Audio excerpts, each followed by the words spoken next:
That sucks.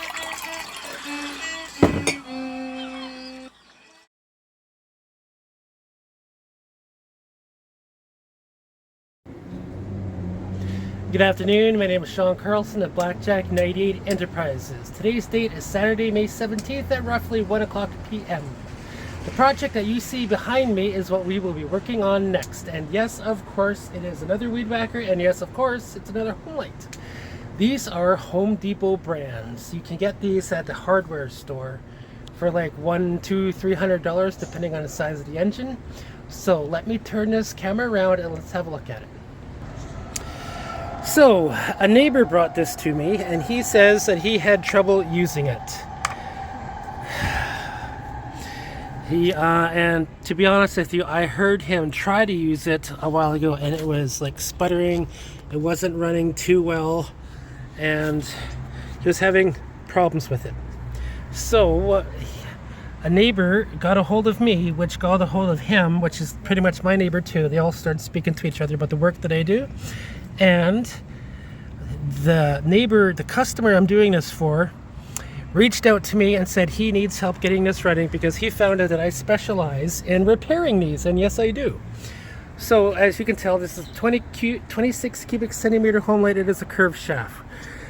We will be stripping the engine completely apart right down to the piston like we normally do.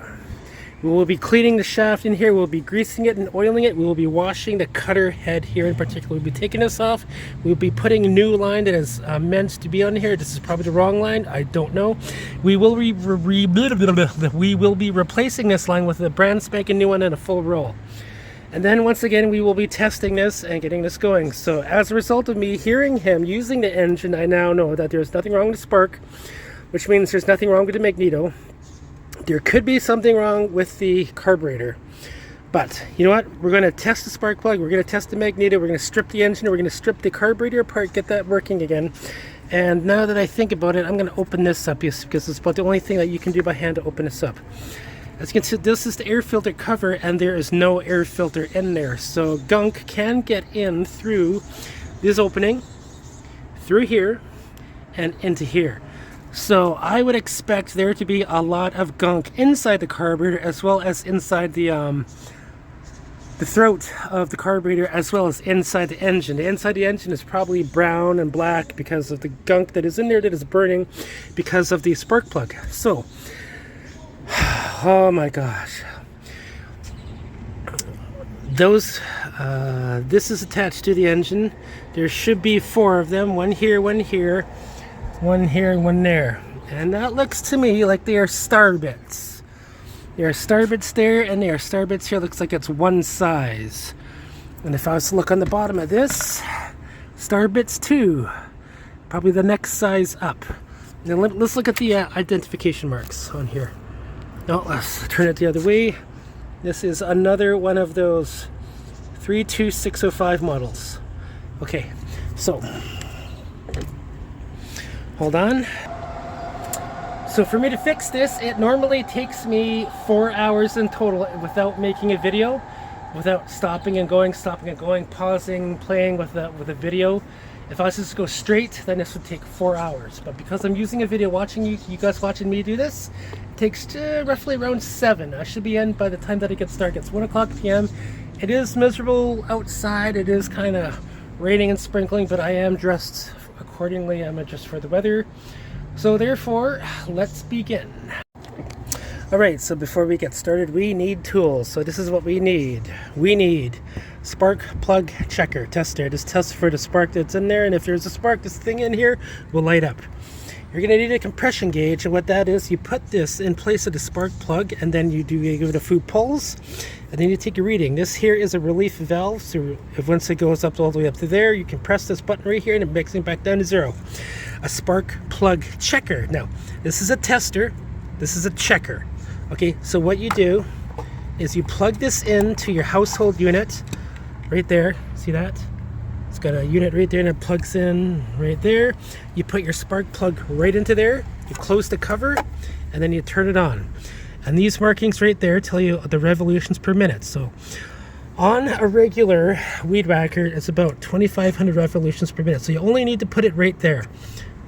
Turn the dials right there, and then look at the spark plug for spark. We will do that later, okay? So you also need a Phillips head screwdriver. You also need something like this. This will help you scrape some of the gunk out on certain parts. You're gonna need a T, let's see, what T is this? This is a T20. This one here is a T25. You're also going to need something like this, which holds this. I got these two from Amazon as a set. There's different sizes all the way from 8 to 45, okay? But the most important ingredient of all that you're going to need when you do your weed whacker is you're going to need to have a drink. This is what I drink most of the time. Otherwise, it's a double rum and coke. Don't forget a rag to have it so you can wipe stuff around, okay? I got a whole bunch of rags over in this area, and you're also going to need music on a radio. Okay, to keep you company. You also got me to keep you company. So, let's get started. I took the boot off the spark plug, and what we're going to do is we're going to check for spark plug checker. This part of the boot goes onto the spark plug. This part of the checker goes onto the boot. I can't do anything with one hand, even though I have a tripod. I'm just going to fight with this a little bit. There we go. Put that in there. Now what we're going to do, I'm going to set my tripod up. I'm going to give this a few pulls, and I'm going to aim it for right here. You should see an orange glow.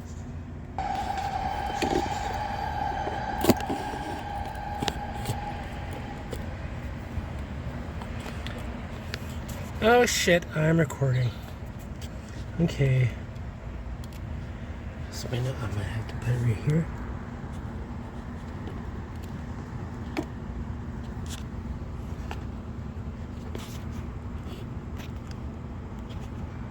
Okay, here we go.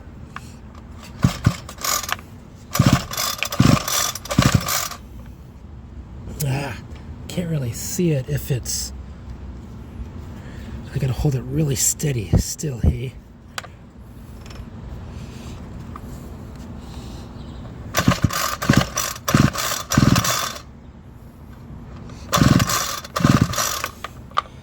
Okay, I don't know if you can see it, but I actually could see it. There's just a faint glow in that chamber right there.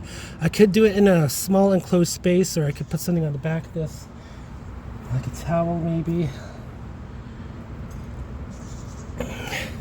If that's gonna work.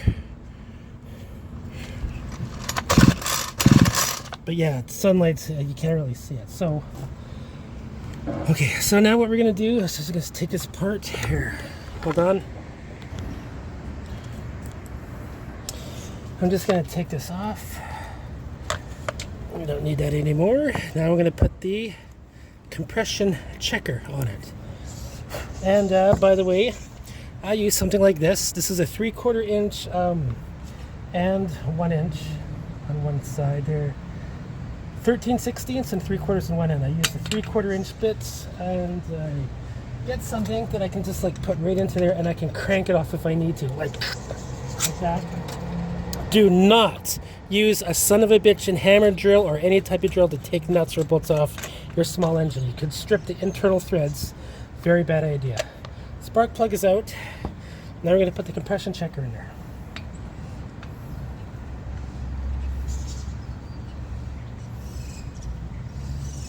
We're going to make sure that it's set at 0. And then we're going to pull the rewind, and we'll give it about 10 pulls. Okay? Here,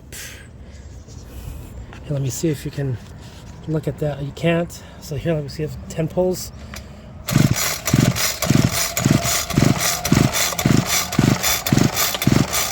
Okay, now let's look at the reading. The reading is 150, and the needle is not going down. So that tells me that we have great compression in the cylinder. Therefore, there is nothing wrong with the cylinder. After seeing 150 psi, that means there is no other scoring on the piston or the cylinder. Okay, so now we can take this out. We are now done with those two. We're now going to check the spark plug and this thing here. So like I said, We're gonna plug it in, and then we're gonna put this into there, just like that. And then when we hit the knob, we should be able to see a faint spark. So let me get this set up. Okay, so we are all set up. What I'm gonna do is I'm just gonna turn it on. When you do turn it on, this is what it should look like. Okay, it tells you that the power's on. Now, let's look at the spark plug. I hope this is close enough that you can see a spark. Oh yeah, look at that. You got a spark. We're gonna turn it to 2500. Right there is the average of what a small engine burns at. Okay, so those terminals can be cleaned just a little bit with a wire brush, and we will do exactly that. This is what it looks like when it's dirty. Now I'm going to clean it up.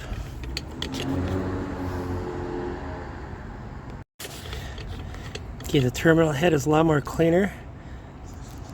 Let's get a good... Now I'm going to turn on 2500 again. There we go. Yes. Okay, so we know we have a good spark plug because it's producing spark. Yeah. There we go. Isn't that cool? Okay, turning this off. And I'm going to take this out. This is good. Compression is good. And we had spark, which means the magneto is good. We're still going to test the magneto anyways while we're taking a spark. Now, let me get this all cleaned up. Okay, so what we're going to do is we're going to take off the back cover. Then we're going to take off the carburetor. So the back cover comes off in 4 locations. And there's one there, there's one there, there's one there, and one on the bottom. Okay, 4 locations. Now, do not use a son of a bitchin' drill, as I have said. I want to show everybody something in particular here. You see this screw here? This is a screw. Ah, darn it. This is a screw that is a coarse thread. Anytime that you have 2 plastic pieces being held together, they will always be a screw. You can put them into a container just like that. Or you can take pictures of where the screws go, and then you can memorize them that way. But they will always be a screw, because that has been my experience taking these things apart. And of course I just have a magnetic head. Magnetic heads work good if you're taking off screws in a long channel. Okay, and this one here. Hold the thing into place with one hand as you hold the camera in the other, as you're undoing a screw with the other hand, with the same hand. Okay, make sure you do that. Make sure you have a phone in your hand when you're doing all these things. Okay, back cover, right there. Let's look at the condition of this. Some may be melted in this area here because of the carburetor heat. Could be melting the plastic. This one looks pretty good, so we're going to put it right there. Now we have a view of the muffler, the cylinder, and this part here. Okay, this part here is access to the crank. We'll get to that later. For now, we're going to take off the carburetor bolts. The carburetor bolts are the same small one, T20, and these 2 right here are long. They hold in this part to the carburetor to this part of the housing here. Okay, so when I take this out, everything is going to come loose. Oh, did you hear that? That was almost a snap when I went to unscrew this, and what that tells me is that this has never been apart before. So we are dealing with original parts with this particular weed whacker. So this was probably purchased from a hardware store, and it had never been taken apart by a service technician, a general mechanic, or any other type of licensed professional. Hear that? That's a good sign that it has never been apart before, and I say that's a good sign. If a redneck took this apart and did not know what he was doing, that wouldn't snap like that. It would just come off easily with no snap. So, as I said, these are 2 are long. They're holding in several pieces. The carburetor is being held in by a throttle cable and 2 fuel lines. So be mindful of that. We're gonna pull this out. Like that, see? Oh my gosh, like that, see? Woohoo. Okay, now, there we go. All right, this is off. Take a look at it. You see all that gunk that's on there? That's not good. That means that gunk has probably made its way into the carburetor throat. We're gonna clean that up. And you know how I said that those two plastic pieces were being held by a screw? And those are coarse threads? These are fine thread bolts. These are fine thread bolts, and they are attached to the engine.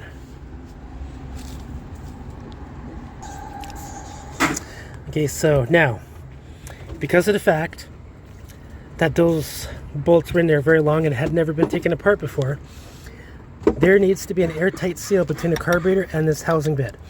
There is a gasket between there. This gasket prevents air leaks from getting into the carburetor, which prevents improper carburetor adjustments with your high and your low needle, which is these here. Okay, so normally under normal circumstances this comes off loosely, but it doesn't right now because it's stuck. It's probably glued right on it, as you just seen. So yeah, see, there's a paper gasket right there, and this is the face of the carburetor. Now, as I was saying, it was held on by these two. This is the throttle cable. You can now just take that off, okay, and you can just dislocate the two fuel lines, but make sure you know which one goes where, because if you don't, I'm also going to tell you that too. Okay, I'm just going to separate the carburetor and put it into this container.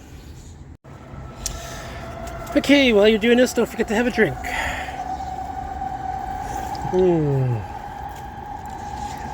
In order to separate the engine from this part here, you got 4 bolts. One's right there, one's right there, another's right there, and another one on the bottom. Okay, T20 as usual. And when you take this apart, as I have said a million times, don't use a son of a bitchin' drill. A hammer drill, impact drill, regular drill. Okay? Now, I said bolts and not screws, and as again, what I had said, as I have said in many of my videos, when a plastic piece is being held in by metal, it will be a bolt. Okay? So this here is a star-shaped bolt. You will always have a fine thread holding these things together. So when I put these into here, you might think that, oh, you're just mixing them up. There's no way that I can possibly get that wrong because of that exact fact. Okay, so I'm going to take those 4 off and you're going to watch me pull this apart. Okay, those 4 bolts look like this. They came out of these here that I was just talking about. Now what I'm going to do is I'm just going to prop this up so you can watch me take it apart.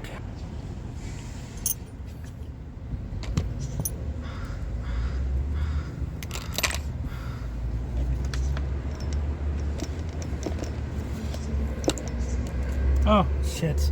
I forgot something, everybody. You see these 4 bolts right here on the top? Those are holding in the rewind. You gotta take those off too. So let me do that. I'm gonna show everybody what they look like when I do take them off. My mistake. 8 of these gotta come off. My head is in other places right now. Now, you see this? This is a screw. So, screws, bolts, okay? Coarse thread is what is taking these 4 off that are holding in the rewind. Remember, 2 plastic pieces being held together are by screws. Okay? Now, some of you might say that, well, on certain parts there are nuts involved. Well, yeah, if you're holding in 2 pieces with a nut involved, there's going to be a nut. But pay attention to it, because you're not going to know this, and you're going to need to take pictures of everything when you take it apart and put it back together. Those pictures are going to help you. That's how I started. I took pictures of everything, but now because I've worked on these so many times, like this is probably like my 25th one that I've worked on. Okay, now I'm going to take it apart.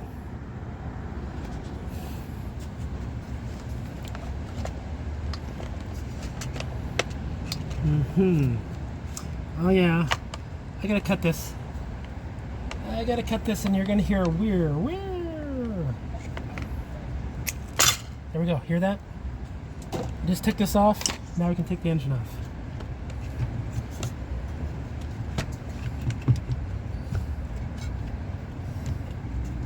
Oh, there's an on-off switch here.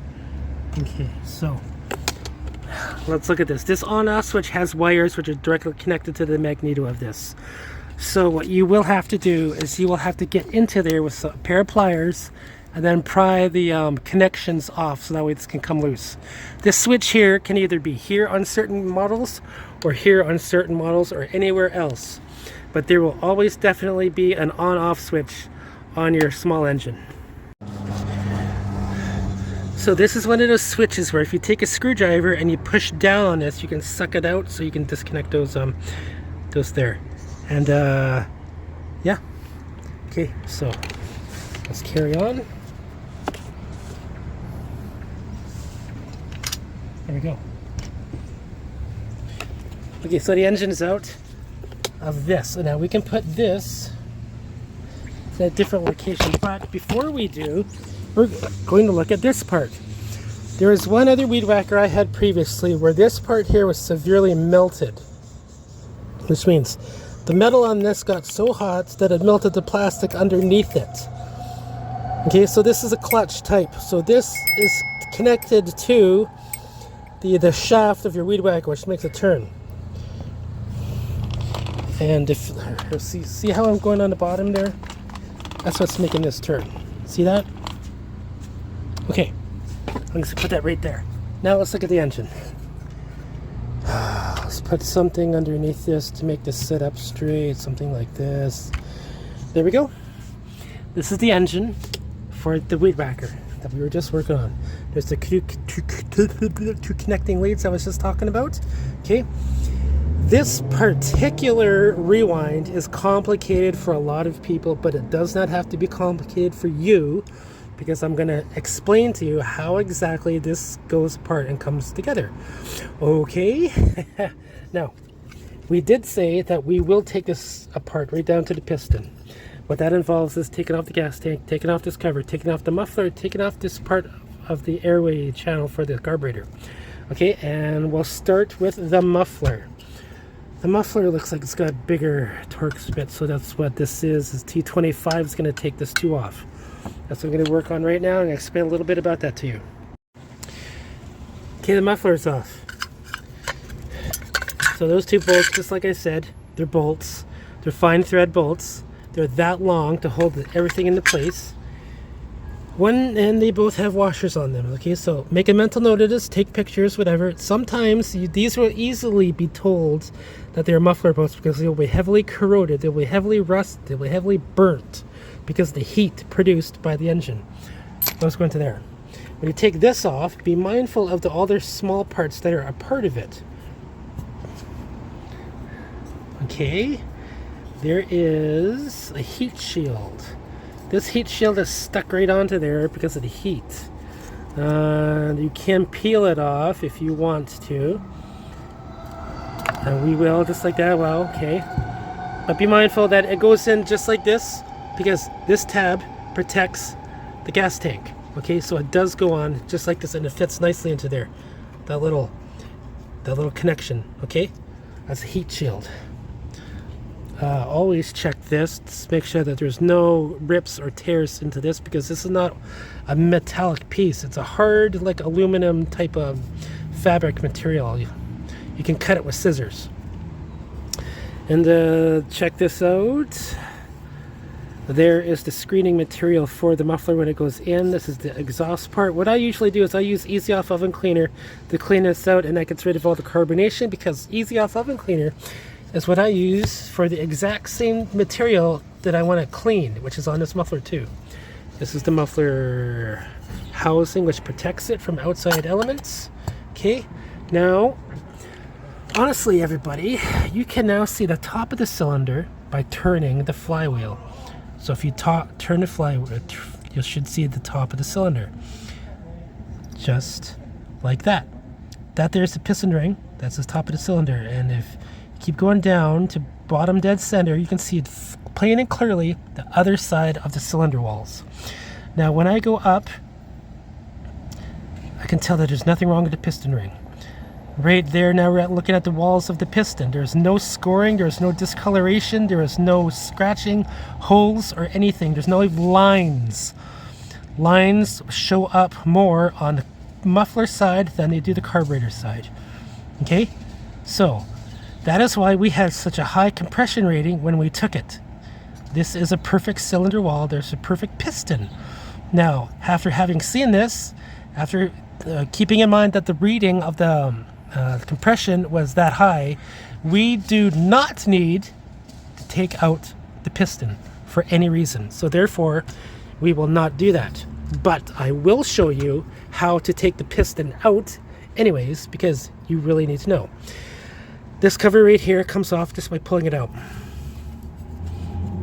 Okay, now remember that gasket I was talking about? Don't lose these. Make sure that these are put on the right way. Some people put them on this way, and then they put them on this way after taking them apart, and they wonder why it doesn't run. It has to do with this hole on the top there.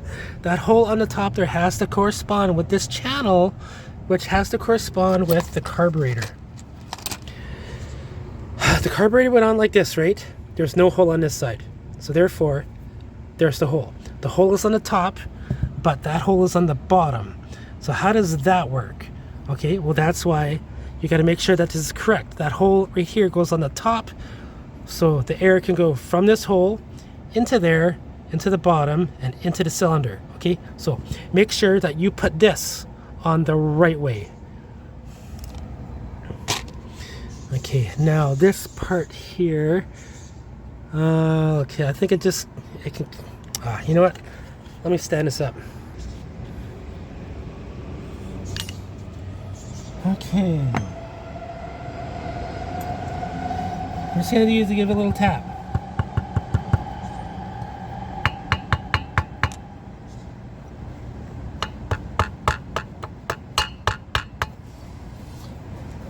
It's probably stuck on there really good. There we go. Yes. Yes. Okay. Now, let's look at this. You see this here? That's got part of the gasket on there, which means that this was glued on there. The other part of the material is right there. So there is a gasket on here, and when you get the replacement of this, make sure that the hole is aligned. Once again, there's a hole in the bottom of this one, there's a hole in the top of this one, but this one is glued on there because there needs to be an airtight seal between the outer end of the air filter to the engine, okay? And there's any, and if there is any air leakage between that channel, this engine will not run properly for you. So everything has to be nicely sealed, okay? So you can't put glue, gunk, gasket, whatever, create that seal, okay? Now, when on this particular case, when we turn the flywheel, we cannot see the top of the piston like we could with the muffler side. This is as far as that goes for bottom dead center. There's a little bit of discoloration on that piston, but it wasn't enough to create a lower reading on the compression. And there is no lines on this side of the piston. But you can see right there, you can see right there, that is clean, okay? You can even see the inside of the walls underneath the piston, sort of. Probably not with this camera. Okay? Now, the reason why is because when you look at it, this here is the carburetor, this here is the muffler. The intake for the carburetor is lower than it is on the muffler. So only on the muffler can you see the top of the piston, only on the carburetor side can you see the bottom of the piston. But on both sides, you can see the walls of the piston, right? Now, let's take off the gas tank. We're gonna need the bigger one, the T25. So there is only one screw right there, and right there, and this comes off. Okay, so we got the gas tank off. Let's look at the condition of the gas tank. What we are gonna do is we are gonna put water into here, and then we're gonna check for leaks. And a lot of you are thinking, well, you shouldn't use water because blah, blah, blah, blah, blah. We are doing a complete engine teardown and rebuild, and that's the way that we check for leaks, is by putting water in there and then flushing it out and then cleaning it out properly. Okay, these are the bolts that we're holding it in. So these are special looking. They look just like that. And they're fine threads because the plastic part is being held to the engine. Right there, and right there. Now, I want to tell everybody something very special, because the material of plastic right here that those are pressing against onto the engine are very thin. Do not over tighten these when you put them back in, otherwise you will shatter this little tab here, right there, and right into there, and you will create a leak because of over tightening. So don't do that. We're going to put this over here. We're going to have a drink.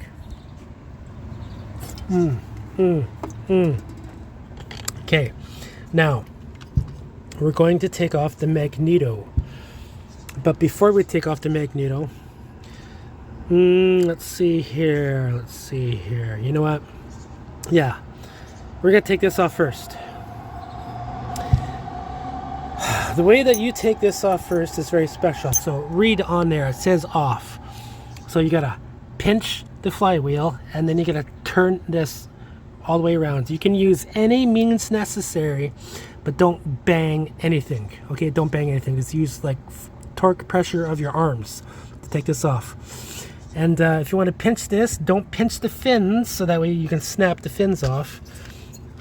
Let's see here. You could put something in there to lock it into place. There could be a tool for this, which I don't have, but I think I know what I'm going to do.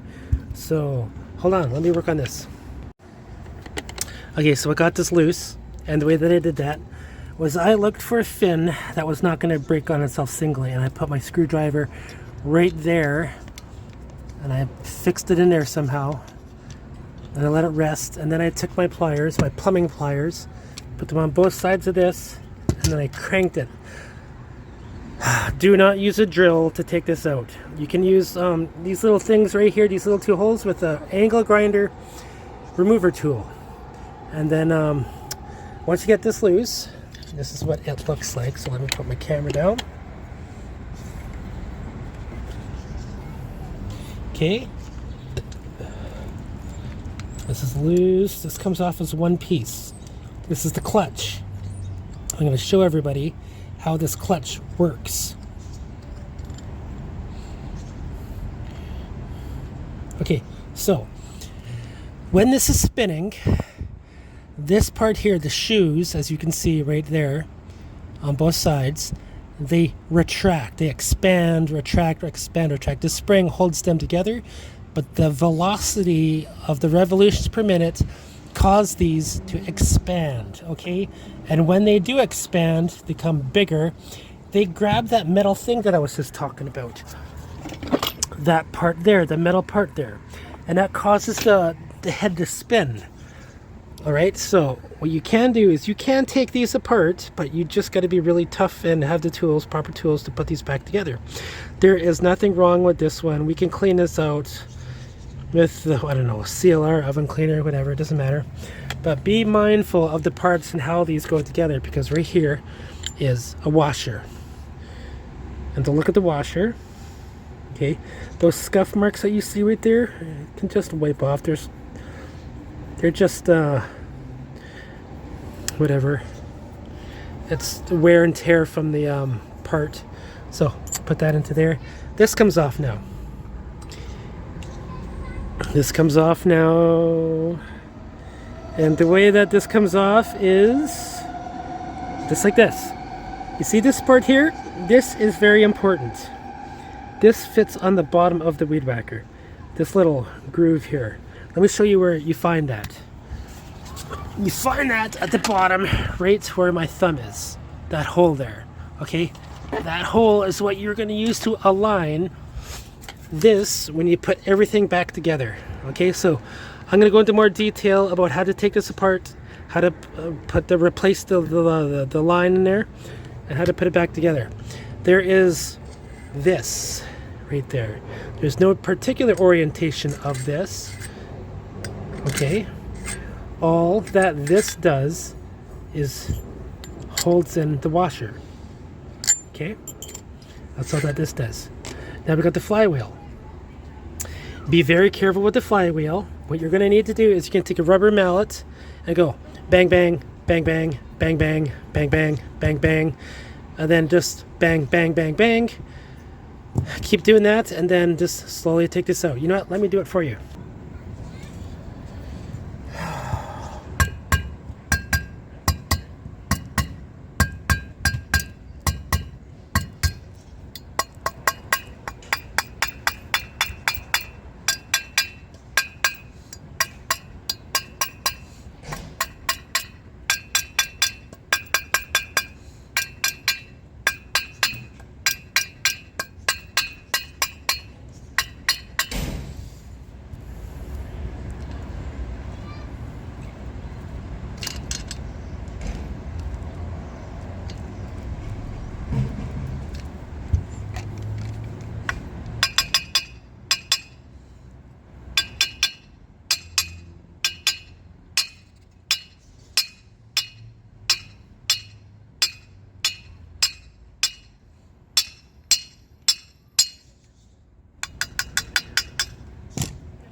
It's taking too long.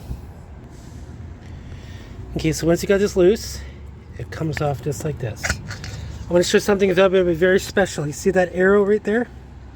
That arrow points to that keyway.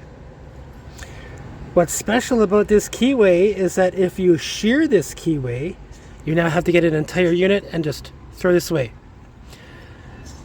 What you can do is you can use a needle file set to file that down and then put in a separate keyway. And this keyway matches the channel, which is right there. See that? And this has to do with the timing. I have another video explaining how the timing works on a small engine. And this there, if this shears, you're screwed. You have to do exactly what it is that I just said. You probably have to buy a new one or file this down and put a separate keyway. Not a big deal, but if you look at this, there's gunk covered on it. So we're going to clean this up. We're going to clean everything up, make it nice and clean. The way we do that with soap and water. Ease off oven cleaner and CLR. So taking off the magneto is right there. The same thing. T20. This comes off. This comes off. And then we got the complete entire engine apart. Let me take this off for you. Let me, here, yeah. Here, yeah.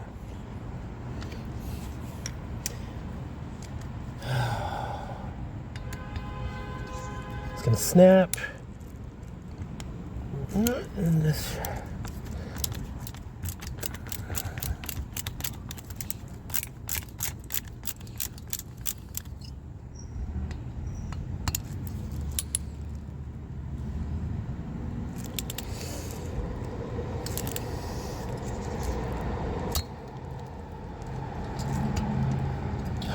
Oh no! Okay. Now, everybody look at the magneto, and there's wiring attached to it. Take a picture of the wiring and how everything is attached to it. Take a picture of this so you don't get confused. A lot of people will get confused and put it apart, and the on-off switch does not work, and it will not work because you got the wiring wrong. Okay, it's important. So now we can put this right there. Okay, now this part here we are going to take out and apart, and these three are just access cover for the crank. Okay, now before I do that, I want to let everybody know this engine is one piece. On certain weed whackers, there's bolts holding the engine top and the bottom. Okay, the crank cover, the cylinder, the top cylinder, frig. But because the manufacturer made it like this, you can access the piston by taking these off. I'm going to take this off right now. Okay, so these are the bolts that we're holding in this cover. And there's only 5 of them because one of them I actually put into the container here before I realized that I need to show you guys what they look like. Okay, so they're all the same size, so you don't have to worry about that. So now I'm going to take this thing off. And the way that you do that is you just give this a light tap, because this entire thing, there needs to be a vacuum. So it's probably glued in on both sides of that gasket, and there is a gasket there. You can see it right there, that fabric.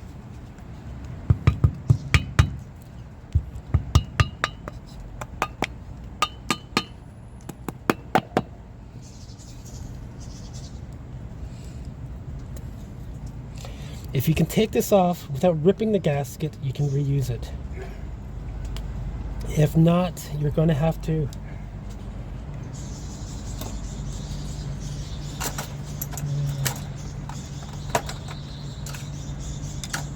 there it is. If not, you're going to have to trace out a new one and put a new one on, or order one. I'm just taking this off carefully so that way I don't have to trace out a new one, but I will if I have to. And a lot of you are saying, well, why don't you just spend the money and order the parts, because my neighbor lives right there, and normally I can have this done in a small amount of time, but not if I have to order parts.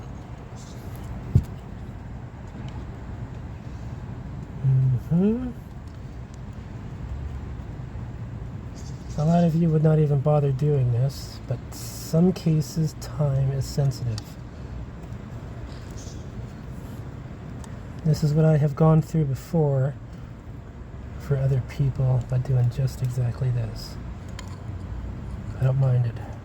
It's time consuming and I'm fine with that.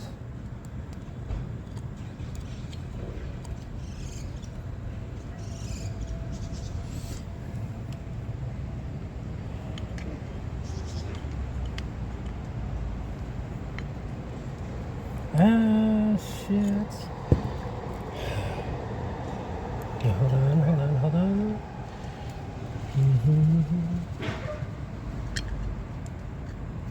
An X-Acto knife would work better. Okay, let me put this on pause. Okay, so I got the 2 disconnected like that. I will have to make another gasket. I'll have to trace one out because they were glued together.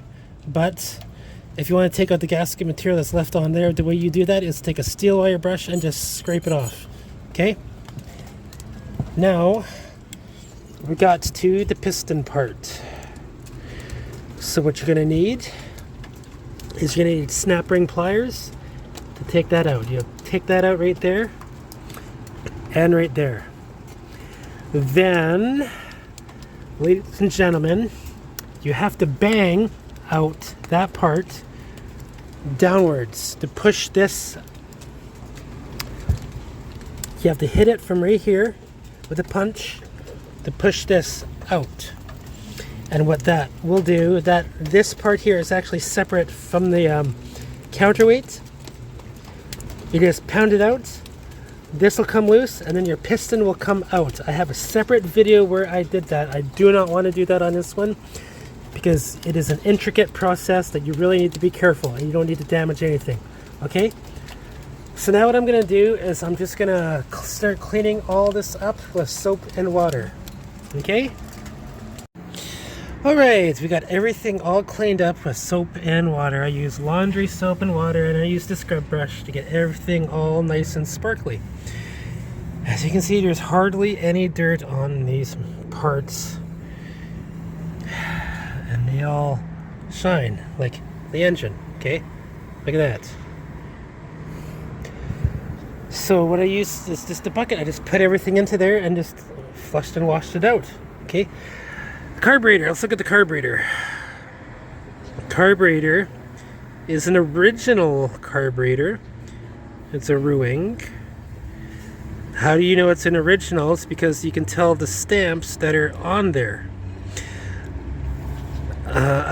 Chinese stamps sometimes do not have markings on there, but this is an original which goes to the manufacturer, and certain Amazon ones do not have these markings on them. Just so everybody knows. What we're going to do is we're going to take this apart. We're actually going to test for drinking, to be honest with you, and I'll show you how to do that later. But as I was saying, you can test the this by spinning this and watching the piston go up and down. Yes, technically, everybody, this could all now go back together. While I was doing that, I went and put the soap and water into here to flush the inside of it out, and there was no leakage at all. So this is a nice airtight seal that is on there.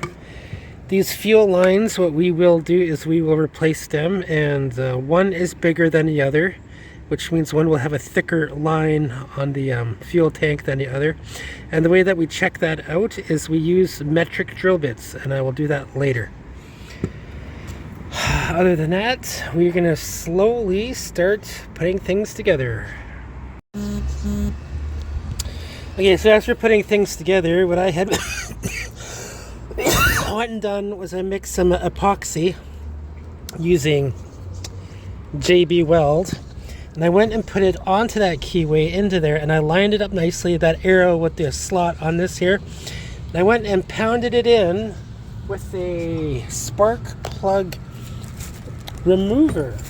So I took this tool, put it over that, get onto there, and then hit it on this side just to push that down really hard. Okay, now that's that. When I put the magneto on, the magneto is only 4 pieces of paper thick, just so that way when the engine is running, there's a 4 paper thickness for the between the magnets and this part here, which you need to put the magnet right up to there so that way it can properly be gapped. Okay, after that, then you can put everything back together. The next step now is the rewind, so we're going to look at that. Okay, so in order to take this apart, you need a T20 bit, and it goes and so that comes off, that comes off, that comes off, and then this just slides right out. There's a spring in there, which you can see that. You see this part here, that middle part that looks like a curve? That is what makes this rewind, okay? And what we're gonna do is we're gonna replace the string with this string. Okay, I just bought this. So let me set up my tripod. This is important because not a lot of people know how to do it. And for these ones in particular, they seem to be complicated for a lot of people. They are screws. They are coarse thread screws.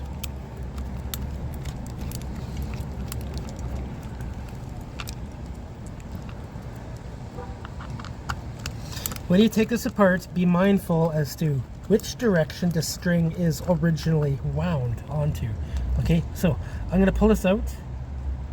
Now you can see that the star shape makes this pull this direction. So when you're pulling it, you're pulling the cord to start it, you're pulling it this direction. Actually, this direction. You're pulling it this direction. Okay, because when you hit the string, it goes like that. You're starting it. Then it rewinds. The spring is rewinding it. And then you start it again.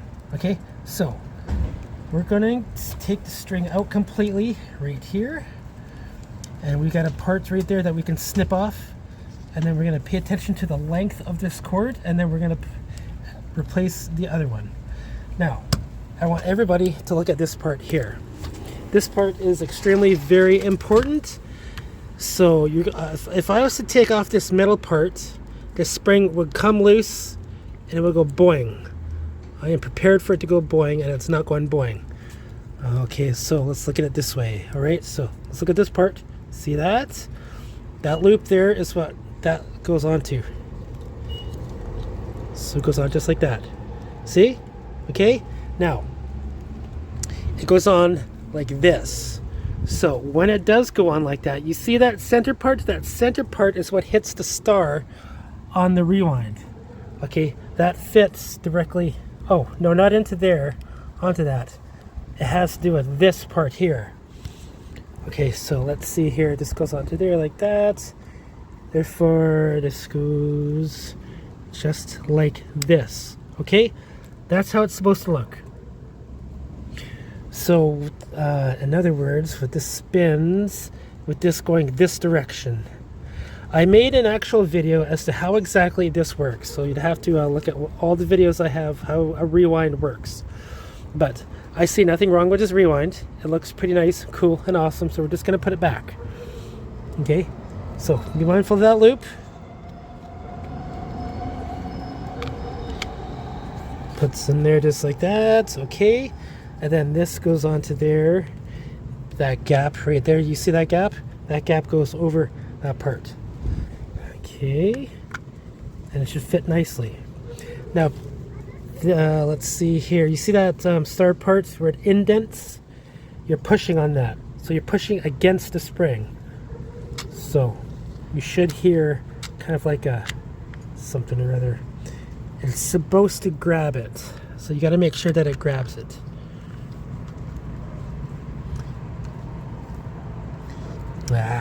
Okay, so what I'm going to do is I'm going to remove this string. Okay, so we got the string. What we did was we went and made it just a little bit longer. And this extra length that you see here is just to account for the knot that we cut off, plus to give it just a little bit extra string on it. Okay, so what I'm going to do is I'm going to burn both ends, and I'm going to feed that right into this knob part here. So the entry is right there, it goes into there. Okay, I'm going to tie a knot right there. Okay, so I got this together and I got it spooled the correct way. So when you pull it, it retracts.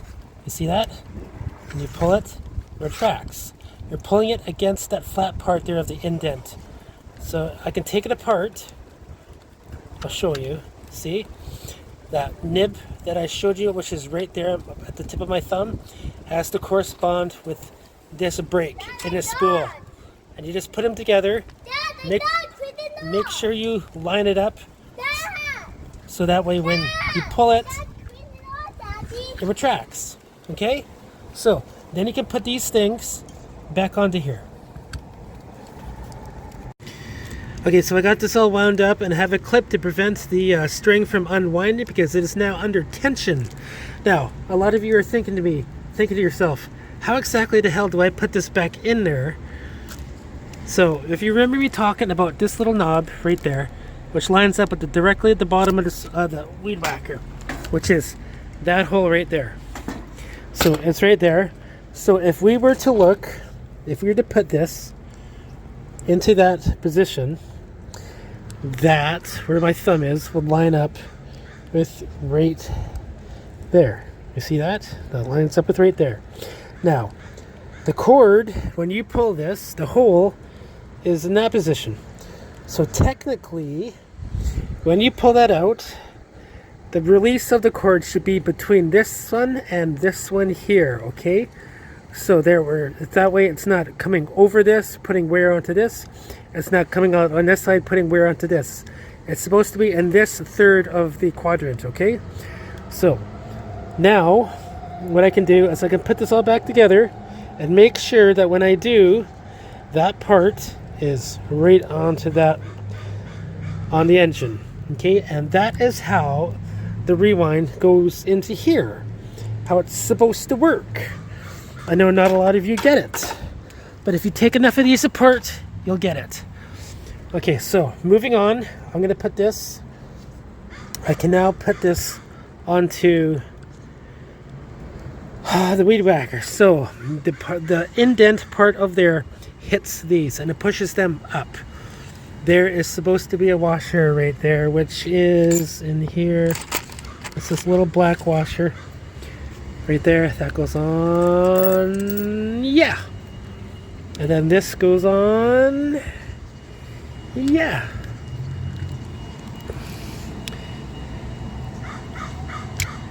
Good. Okay, and if you remember that long spacer that I had on there, this lines it up nicely.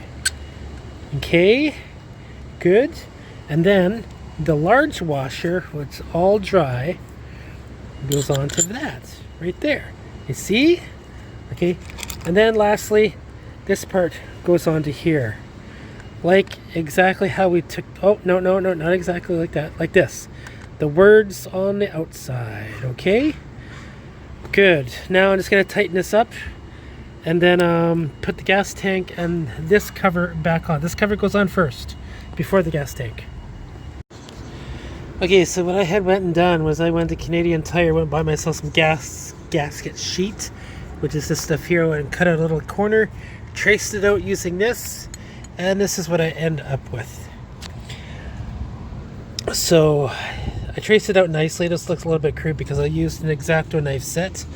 I'm using some gasket sealer to put on both sides of this gasket. What I'm going to do now is I'm going to put this stuff, smear this stuff all over the edges on here, and if you look really closely you'll see a line. Where my fingernail is, that is a raised end which will press into the gasket, creating that seal. Then what we will do is we'll use the same material to put onto the screws to lock this into place. Okay, and then we can close that right up.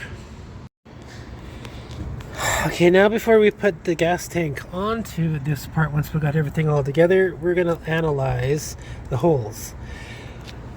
On a majority of weed whackers, one hole is different than the other, and the way that you check that is to take a metric drill bit set and you go and check the holes. Just like that. This one is just a little bit of give. This one is the same amount of give. So that was 4.5. A 4.8 will not work, so the hole is 4.5. So what we're going to do is we're going to put that back, and we're going to get rid of these lines here, and we could reuse the fuel filter.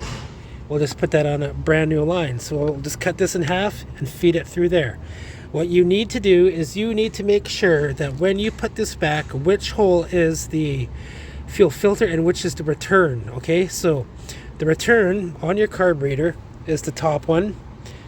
The bottom one is where that connects to the fuel filter. So when you press the primer bulb down, fuel comes out, goes back into the return. When you release the primer bulb, it's sucking the gas from the gas tank.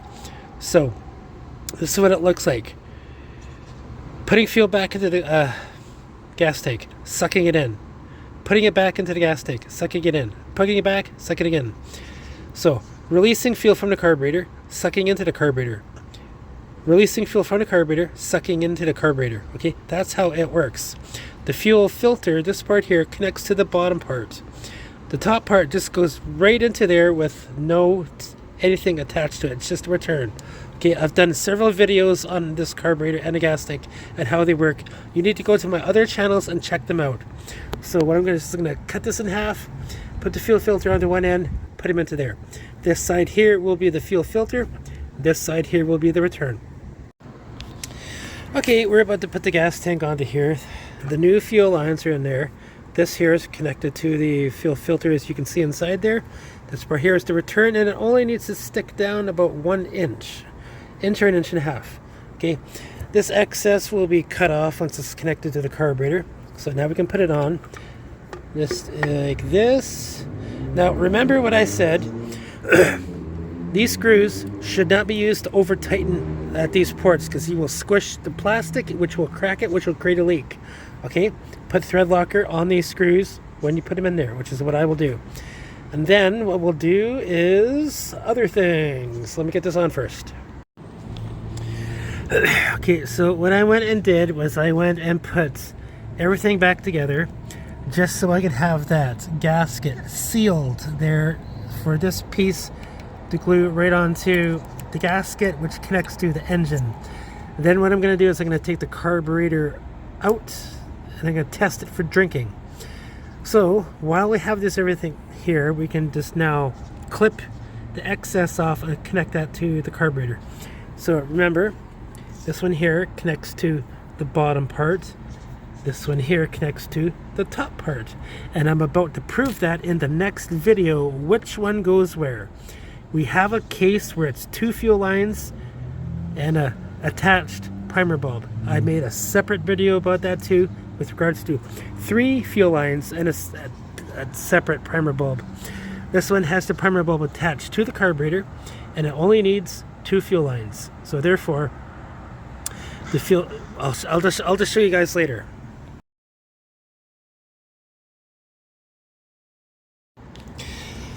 Okay, so now we've came to the part where we're going to work on the carburetor. It's a Chinese brand. It's also an original carburetor. It's got Pac-Man adjusting screws.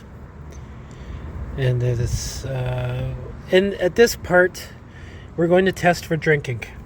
The way that I do that is I use this here. One side is connected to the fuel filter and the other is the return. Okay, so by looking at it, this one here is the fuel filter. Now, a lot of you want to know, how do I hook this up to my fuel filter? When I press the primer bulb, it doesn't work, okay?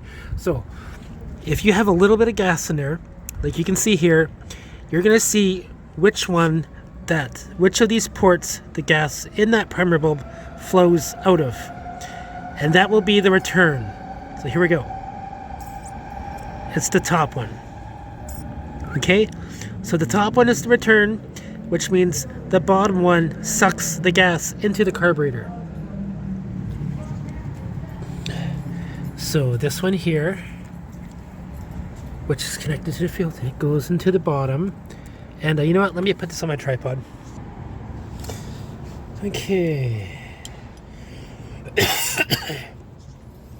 Fits into the bottom. This is the return. Goes into the top.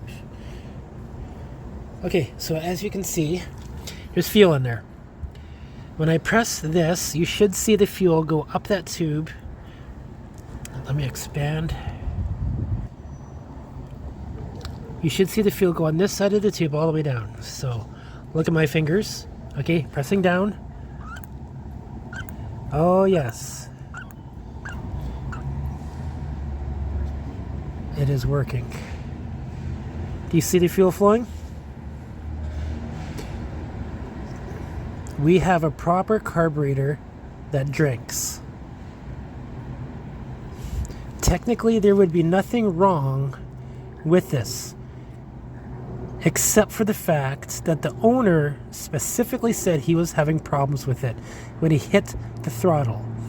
So, if it's drinking this nicely, then what that tells me is we do not need to replace the internal components of this. They're working just fine. We will take it apart completely, but we will not replace any parts that we need to. Okay? I want to let everybody know something. There's supposed to be a solid fuel flow between the gas tank and your carburetor. So when you're sucking the fuel up, there should be 0 air bubbles in your fuel line going to the carburetor. If there is air bubbles, you have a problem with there's a whole leak, there's a leak or in the line somewhere, there's a disconnection somewhere, or at this part right here, at the connection, there's air going in, seeping in through here. So this tubing needs to be, the inside diameter of the tubing needs to be shorter or smaller than the nibs, the ports of the carburetor, okay? And the same thing with the return. The return should have 0 air coming out. If there's air, a lot of air coming out of the return, that means there's something wrong internally with the carburetor. So, having said that, now I'm going to put this on pause. I'm going to get this ready to strip apart. Okay, you need a Phillips. You're going to take these 2 off on the top and those 4 off on the bottom. So let's start with the top. You know what?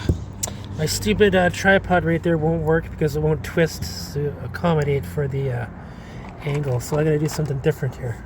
So hold on. Okay, taking apart the top here. Here we go.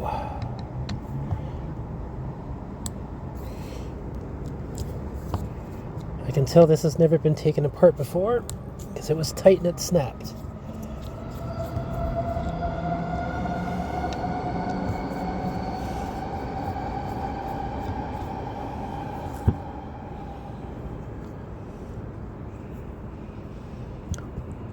Put the screws aside. Now we're going to take the bottom part off.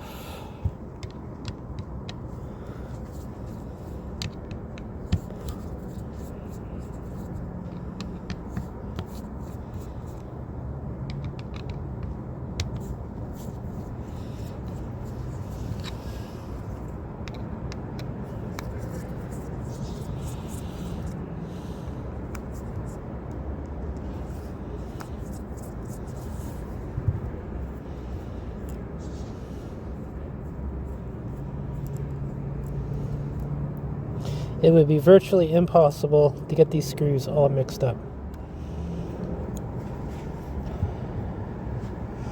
Okay, now we're going to take out that screw.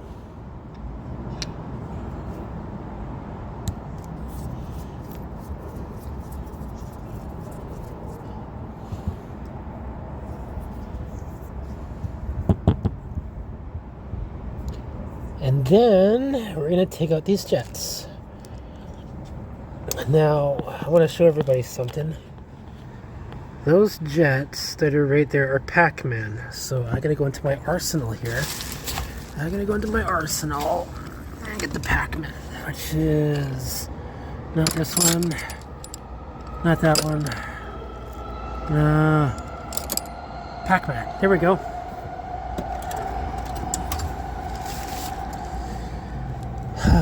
I'm gonna show everybody something very important.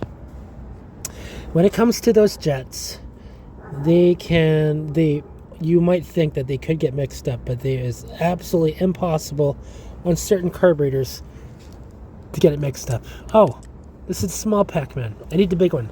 Give me a minute. Okay, so on these two, we're gonna take out the one that says H. This one says H. This one says L. The difference between H and L, you will see, is that H is the one closest to the air filter, L is the one closest to the carburetor. Okay, so let's take off H.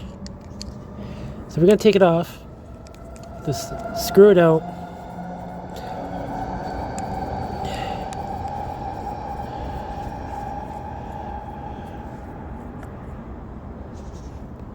Let's remove it and put it down nicely right there. We're going to do the other one too. Same thing.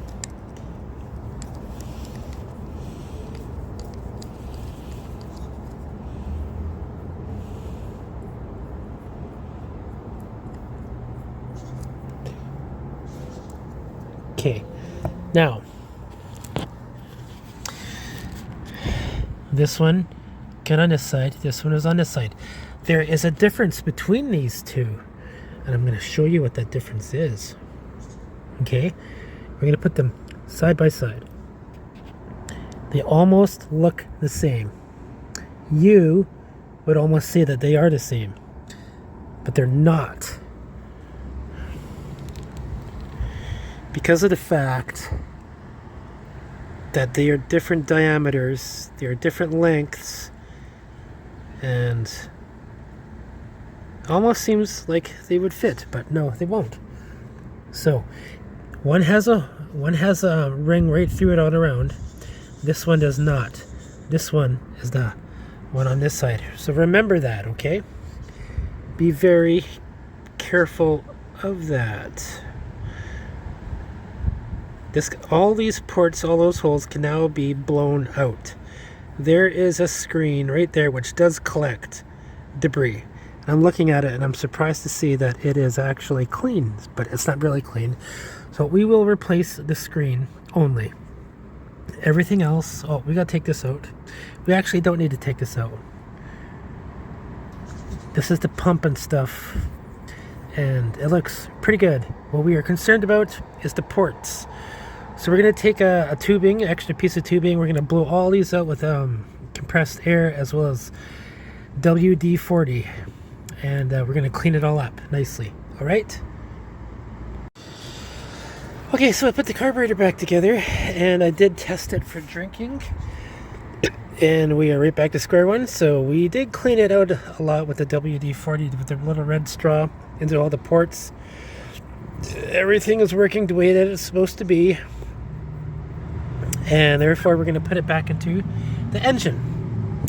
And then after we get that put back into the engine, then we're going to look at the rest of this. Now we're going to work on this part here. We're going to disconnect this housing from the shaft, and then we're going to take all this apart here, including the head. Now the way that we do that is turn it on its side like this, and we got small screws, small screws, small screws, small screw, big screw. Okay, T20 or T20, T25. Now, I want to show everybody something very important. This handle part here is 2 pieces, which is why there's screws. This foam handle is what's holding it together. And so, this screw here goes directly right through the shaft into a hole. This screw here is just clamping it together, like choking it, like right here, like choking it, okay? So, to get this head off of here, you just take those 2 screws out. They're going to be different because of the heads and the threads. You take those 2 out, and then this should come out. And I'm going to show you that.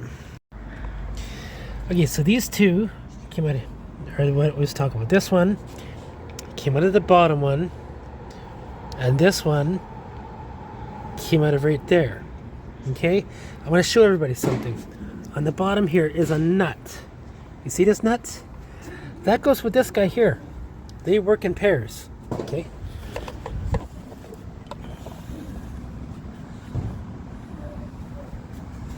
Watch out for this throttle cable right here. You can take that out too.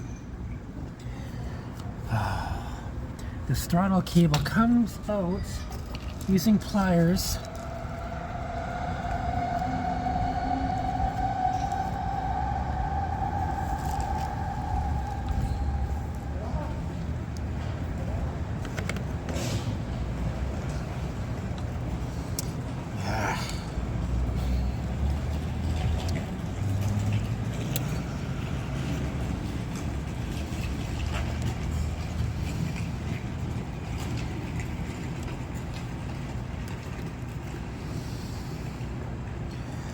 Darn it. This is tough. There we go. Okay, now this head can come off this way. Twisting it off lightly, just like that. Watch out for the throttle cable. Okay, throttle cable's right there. It's a pain in the butt. Might not go through. And then it will.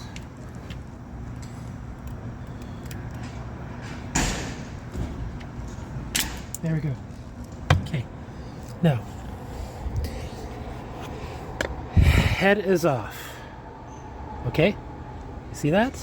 See that square hole? I'm going to show you what that is.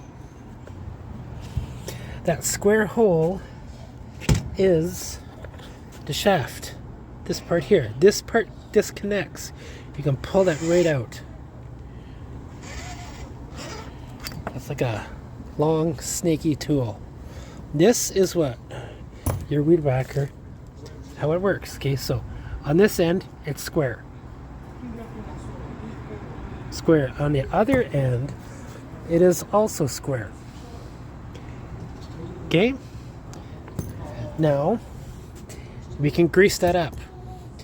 You can also take this apart off if you want to, but remember, this handle is stuck on there, so you really got to grip it and rip it off, and I'm not interested in dealing with this right away. I know that it works. When you hit the throttle cable retracts. You see that? It's working. So there's no need to take this off. So what we're going to do with this part now, we're just going to put it here, and now what we're going to do is we're going to take off the head. So, as you can tell, there's a butterfly head right there. We remove that off of here, and then we can tackle this head as well. So let me get that underway. Okay, now that the guard is off, we can take the head off by gripping this and turning this part here. This is the bump knob. Once this comes off, okay, then this comes out. It's spring loaded. Watch out. Just like that. Okay? Now, the spring comes out. And if you want to take this out, you could just pull it off. And then this part here can all be cleaned off and whatnot. There's no need to take this off. That's off the nuts. It's not a big important thing to take apart, but now we can take this and clean that out. We can take the line out, and I've done videos before how exactly you're supposed to spool the line back onto this. You just gotta watch all those other videos, but you know what? I'll just show you guys again. What I'm gonna do is I'm gonna put all these little parts into that bucket there, and I'm gonna wash them out. So, plunk, plunk, plunk. Okay? And I'm gonna just wipe this down and scrape it and whatever. And we're gonna work on it. Okay, now we're at the point where we can put the everything together, and I went and wound this up because I want to show everybody something.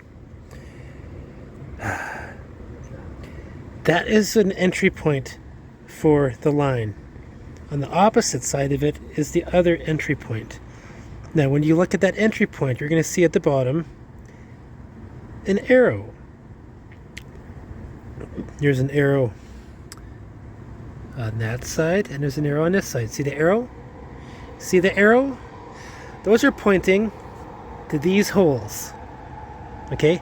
Now, under normal circumstances, according to the manufacturer, all you have to do is just put this into there, plunk, and then take a line, one strand of line, and feed it through this hole, feed it in through there, through this port, which is right there, feed it all the way through that, and then hit the other hole. And then it comes out here on this side. You need about, let's say, 5 feet of line, and you get it right in the middle. You make it even on both sides, and then what you can do is you can just take this and spin it and turn it, and it will wind itself up. And then you see that word right there where it says wind and another arrow right there above my thumb. It says wind. There's an arrow. Once you do exactly what it is that I just said, then you can just like crank it, crank it, crank it, crank it, crank it, and the line will just slowly go into there. Okay? And then you can put the cap on, boop, turn it on, and then go. But in this particular case, I didn't do that because I'm old school and I have always done it this way. Now, when you do it the way that I just showed you, then when you do it this way, it looks exactly the same. This is just the manual way that I had done it. All manufacturers on weed whackers are different, and even Still has ones where you can just poke it through and then turn it. Turn, and it'll wind itself up. You don't have to go through this, but the reason why I did it this far is just so you can all see the parts, what it's involved when you go to do a complete teardown and rebuild. So, therefore, now I can put this all together back onto the head, because everything's all cleaned up now. Good morning. It's now the next day. The engine is rebuilt, put together. The shaft is put together. Now we just got to put the engine into the casing. And as you can tell, there's sunshine on my face because it's nice and sunny out on a Sunday even. It's supposed to be raining today, but I'm glad it's not. So let me flip my camera around. Because of the fact that it's Sunday in the morning, I went and got myself a Tim Hortons drink. It's an extra large French vanilla whipped cream. So in order now to put the engine back into here, it's a bit complicated. This is where everybody fails, and they think that they can't do it because it's hard. They don't know what to do. They don't know how to do it.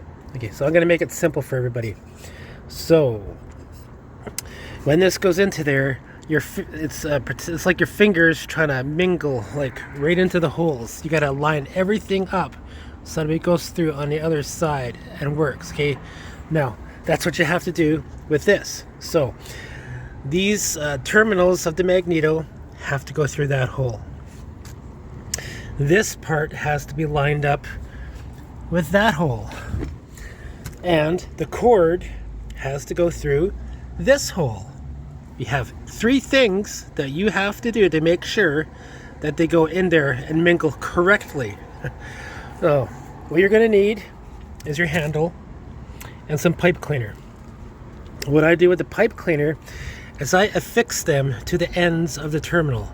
I put one here, I put the other end right there, so that way when I line it up, I can just reach in there, grab the pipe cleaner, and pull it out. Okay, now with the rewind, you gotta line this up so that way this point here is directly on the bottom. Okay, if it's on the bottom, that's fine. Then you take your line, which should be right there. It just unspooled on me as we speak, which is not a big deal because I can just redo it. But it should be in the position of, it should be in the position that it can go straight up into the hole. Now what you need to do is you need to pull this out and then feed it through the hole and then tie your handle on while the engine is still out of the casing. Okay, you got to feed this in, you got to feed this end in first into the hole before you put the engine into the casing, and then you use the pipe cleaner to put through there and then pull that out as you're just like maneuvering it into the, as you're maneuvering the engine into there and then fitting it in. Okay, so what I'm going to do is I'm going to get everything set up, including putting my phone on a tripod so you can watch me do it. In order for you to put the engine into the casing, it needs to look like this. It might seem silly, but it's actually not. So the pipe cleaner, which is attached to those ends, will be fed through that hole. I now have the string here locked into place by a clippy like that. The bottom of that part right there is lined up directly where it is exactly supposed to be.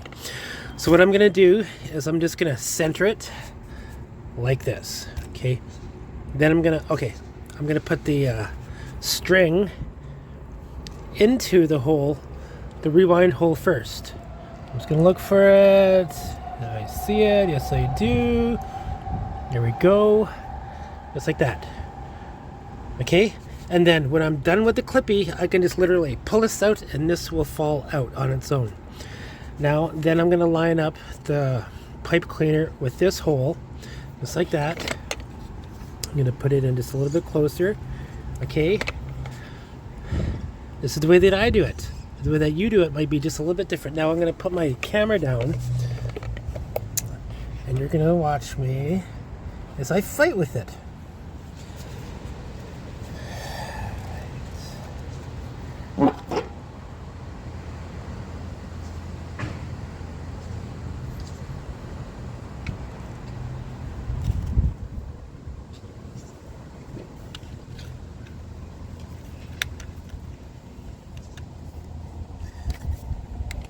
Technically what I can do now is I can tie on the handle.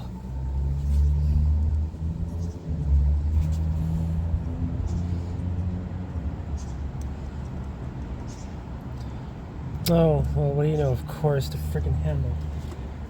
Burnt head, so I gotta go snippy snip.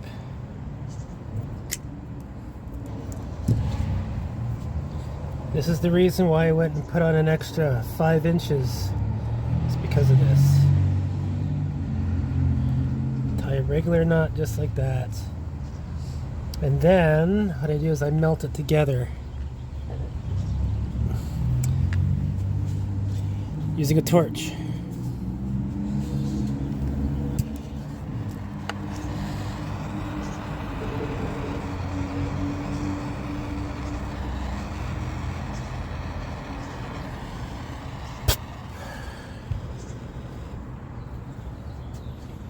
And a lot of you might be saying you shouldn't be using a torch near gasoline, but there's no gasoline nearby.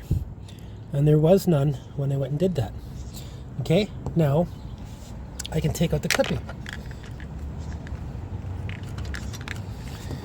The clip part can be removed. Now, yes, there we go. Okay, I'm just going to center it up, line it up. Jiggling it, pull these because these sometimes get in the way. jiggle, jiggle, jiggle. Jiggle, jiggle, jiggle.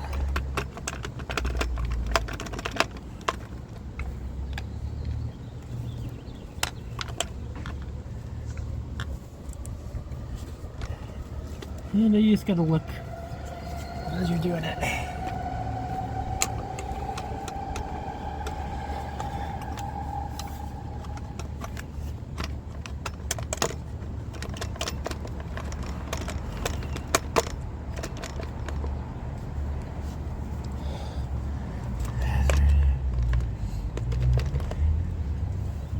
Okay, so this is what it looks like after you get everything all into place.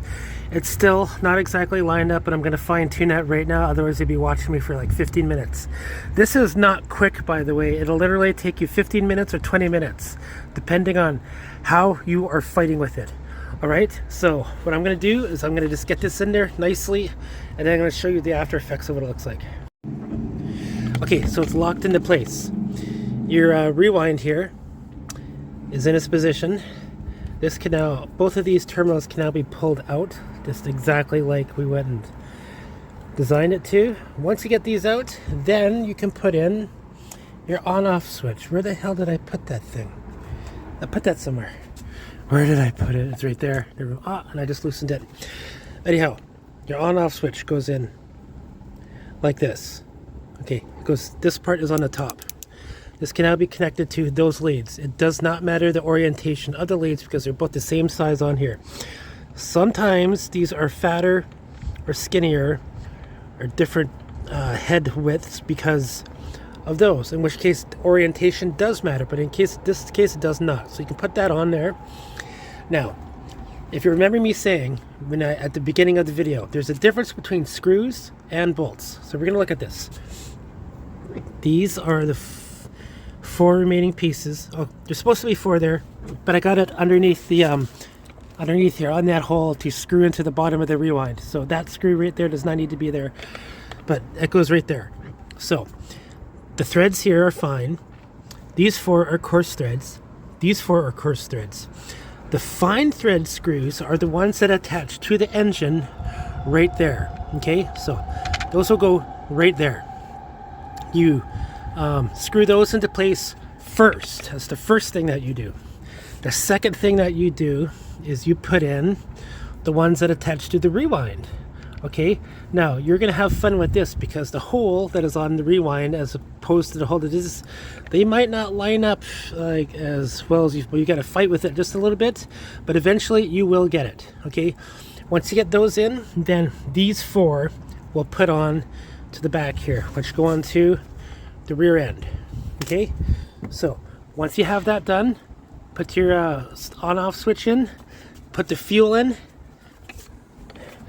put your air filter cover on with an air filter. I'll have to make one, and then pull it, press the primer bulb, pull it, and it should be ready to go, and we're going to test it. But first I'm just going to get everything all together. Once you got those 4 into the engine, then as I was saying, you need to put these 4 in with the rewind. Okay, I got one sort of in, but it's kind of at an angle right there. You can probably tell.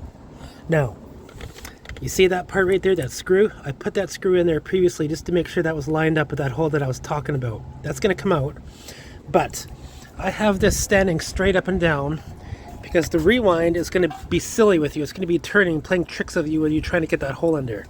If you turn it up like this, it makes it a lot easier for you to get the screws into the hole, and you can kind of see just by judging by the other one where it is. Okay, so on this one, once you get 1 in and you get 2 in on the opposite corner, it should be just a lot easier for the other ones to line up. So don't screw it all the way down, just get it into place, and then put the other 3rd screw in. Get all the screws basically into position so that way they catch the hole. Okay, I'm going to take this one out. It does not need to be there. Then I'm going to put it into here. I'm going to catch that hole.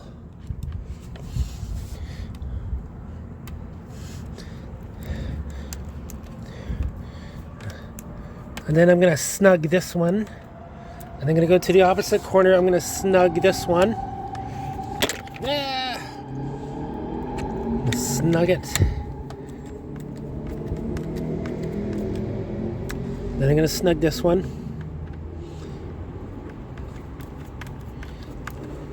And then the last one.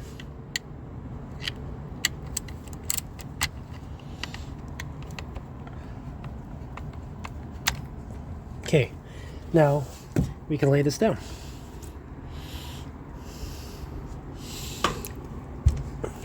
And that's how you get the rewind onto there. Now everything else is pretty much simple. Alright, so now we've come to the point where we gotta mix the gas. So the type of gas that I use is premium, which is 91 grade. It is not regular. I don't usually use regular because certain manufacturers seem to have problems with it because of the knocking on the engine.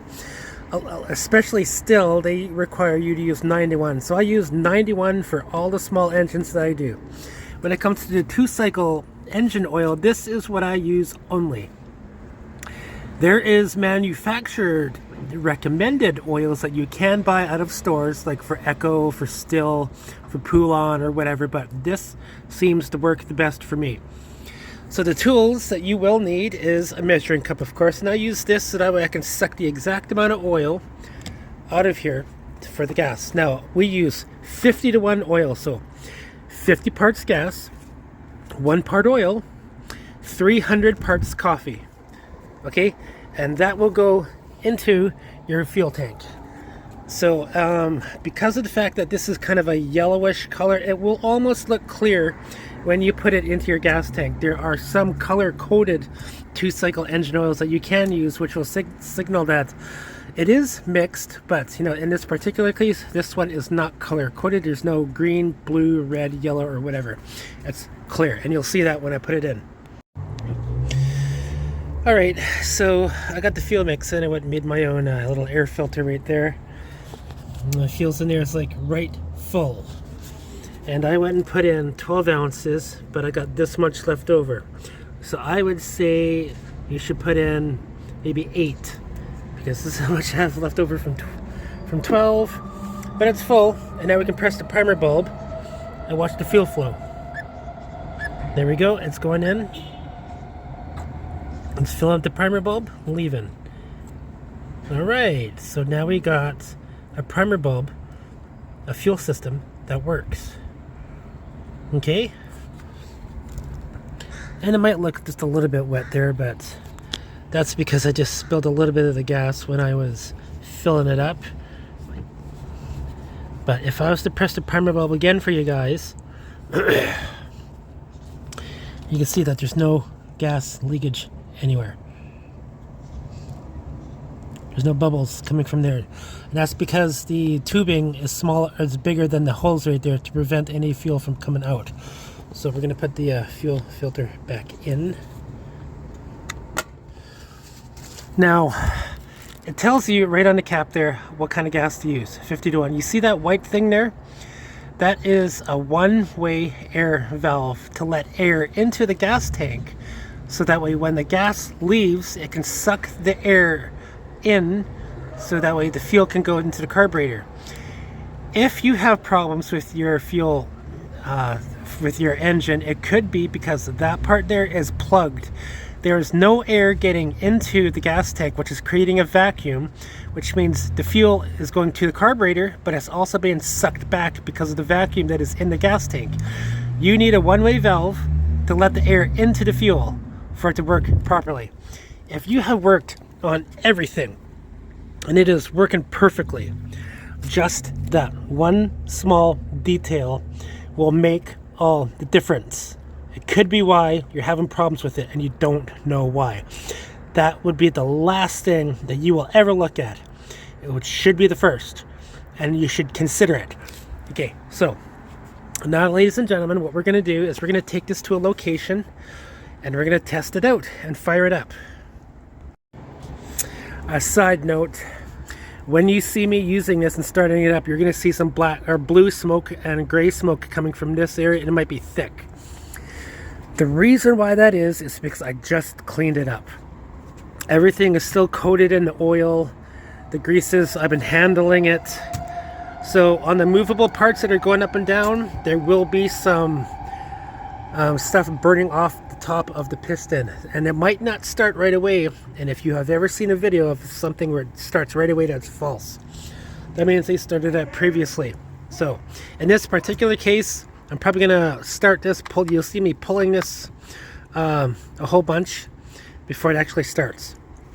The choke, we're gonna put it on full choke, then half choke, and then run. The difference is when we start it in full choke.